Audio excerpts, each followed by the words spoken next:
Bismillahirrahmanirrahim. Assalamualaikum warahmatullahi wabarakatuh. Ketemu lagi di channel Bayu Arifianto. Pada episode kali ini kita akan membicarakan bagaimana kita mendapatkan beasiswa.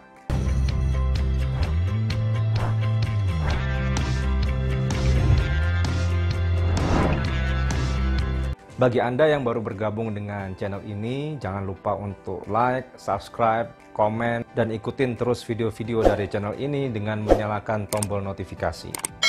Karena di channel ini akan dibahas tentang penelitian, beasiswa, perjalanan akademis, dan hal-hal lainnya. Pada episode kali ini kita akan membahas tentang bagaimana mendapatkan beasiswa untuk tentunya melanjutkan studi atau melakukan aktivitas akademik lainnya. Jadi beasiswa ini ada berbagai macam bentuknya ya. Ada beasiswa yang terkait dengan melanjutkan studi ya atau studi lanjut ya ke jenjang yang lebih tinggi, ke magister, S2 ataupun ke program doktoral S3.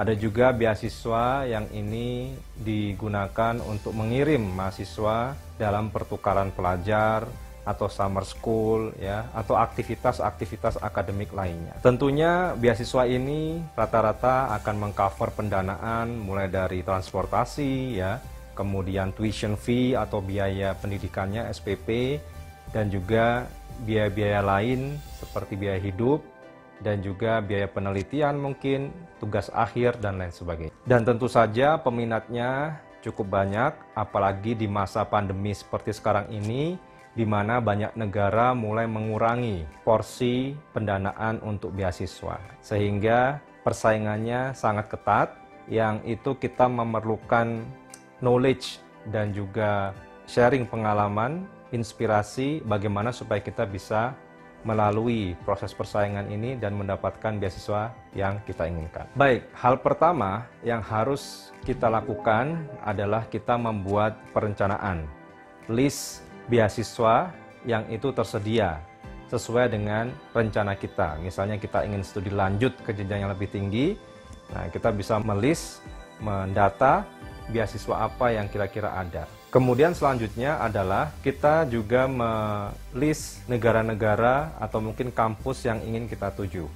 Dan dari beasiswa yang tersedia tadi, mana kira-kira program yang itu cocok atau sesuai untuk kita daftar. Jadi yang pertama adalah kita membuat perencanaan, kita mau studi lanjut kemana, ke kampus mana, ke negara mana, dan beasiswa apa yang ada atau tersedia untuk negara atau kampus-kampus tersebut. Kemudian yang kedua adalah kita mulai membaca secara detail aplikasi yang harus kita submit ya. Dan jangan lupa kita isi semuanya dengan full sesuai dengan yang diminta aplikasi yang kita harus submit tersebut. Karena tentunya sebelum kita mendapatkan beasiswa, kita harus mengisi form-form yang itu cukup banyak, yang cukup menguras tenaga untuk membacanya, memahaminya, dan mengisinya. Jadi yang kedua adalah kita download, kita isi, kita submit ya form aplikasi beasiswa dengan baik. Kemudian yang ketiga adalah kita ikuti semua arahan dalam aplikasi beasiswa kita. Kalau diminta untuk melampirkan surat rekomendasi, kita lampirkan. Kalau diminta untuk melampirkan ijazah, kita lampirkan. Kalau diminta melampirkan nilai bahasa Inggris, kita lampirkan. Semua arahan itu kita ikuti. Jika diminta juga untuk pengesahan notaris, kita lampirkan ya. Jadi kita ikutin semua yang diminta oleh pihak beasiswa ya. Dan kalau tidak jelas atau kurang jelas arahannya, kita bisa melakukan klarifikasi. Biasanya ada nomor narahubungnya yang bisa kita hubungi untuk meminta klarifikasi. Jadi yang pertama tadi membuat perencanaan, yang kedua kita isi secara full aplikasi beasiswa kita. Yang ketiga, kita ikutin semua arahan. Dan yang keempat, kita harus kerjakan pengisian aplikasi dan semua syarat-syarat beasiswa dengan profesional. Jadi kita membuat surat misalnya tentang diri kita atau kita membuat keterangan tentang diri kita itu secara profesional. Kita meminta rekomendasi dari orang lain, dari pihak lain, itu dengan kata-kata bahasa yang profesional.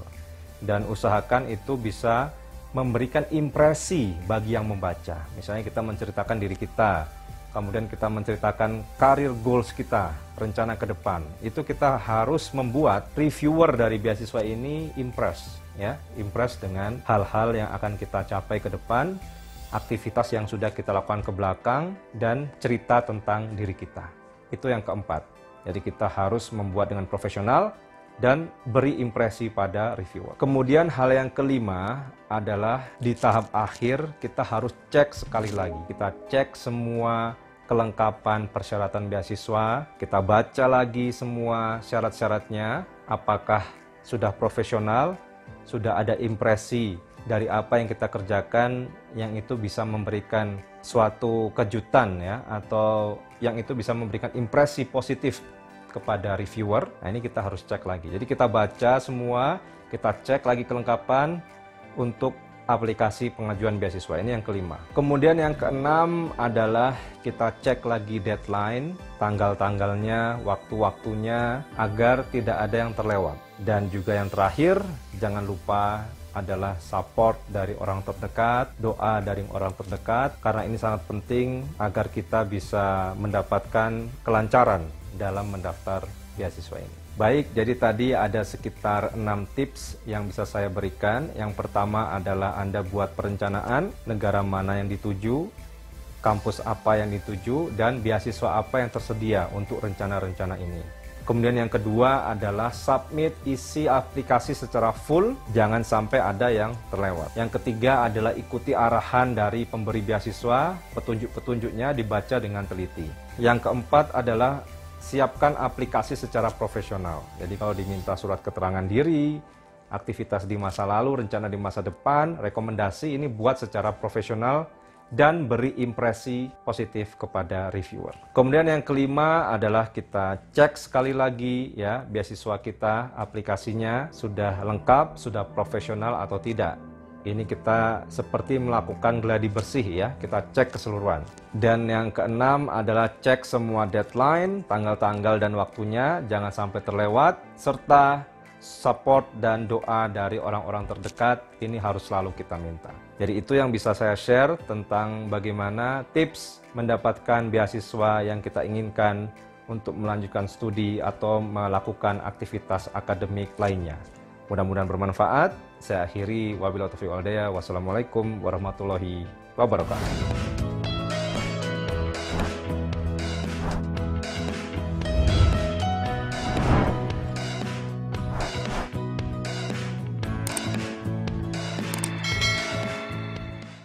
Yang diterbitkan oleh World Scientific, ini penerbit di Singapura, dan book chapter ini merupakan bagian dari disertasi S3 saya. Jadi dari disertasi S3 salah satunya juga menjadi book chapter. Nah, book chapter ini prosesnya cukup cepat, namun dalam jurnal ini terdapat biaya open access sekitar 600 US dollars. Jadi bagi kawan-kawan yang mungkin punya penelitian yang didanai oleh hibah atau didanai oleh pendana, akan terus membuat video-video yang bermanfaat terkait dengan publikasi, penelitian, dan dunia-dunia akademis lain. Rejection dari suatu jurnal merupakan hal yang biasa, ya.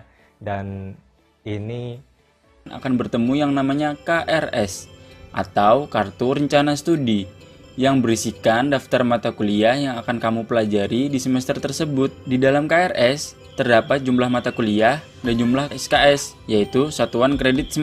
Keep going on. So hopefully soon I will finish. First of all, I would like to introduce myself. My name is Shehzad Ali. I'm from Pakistan. I'm here as an international student. Assalamualaikum warahmatullahi wabarakatuh. Terima kasih atas kesempatan yang diberikan untuk sharing bisnis. Saya Fitria Nurmasari dari MSCI UNER, sekarang semester 4 ya. Mulai, jangan lupa di subscribe, like, comment, dan nyalakan tombol notifikasi agar bisa menerima informasi video-video terbaru dari channel Bayu Arifianto.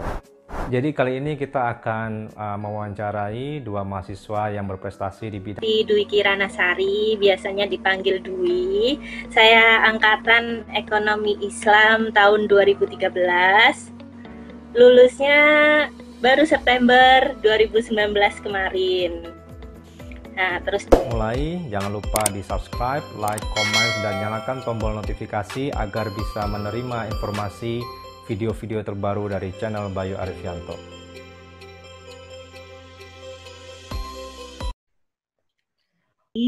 Saya alumni Magister Sains Ekonomi Islam Universitas Airlangga angkatan 2018 dan lulus pada tanggal 12 Februari 2020. Perkenalkan, nama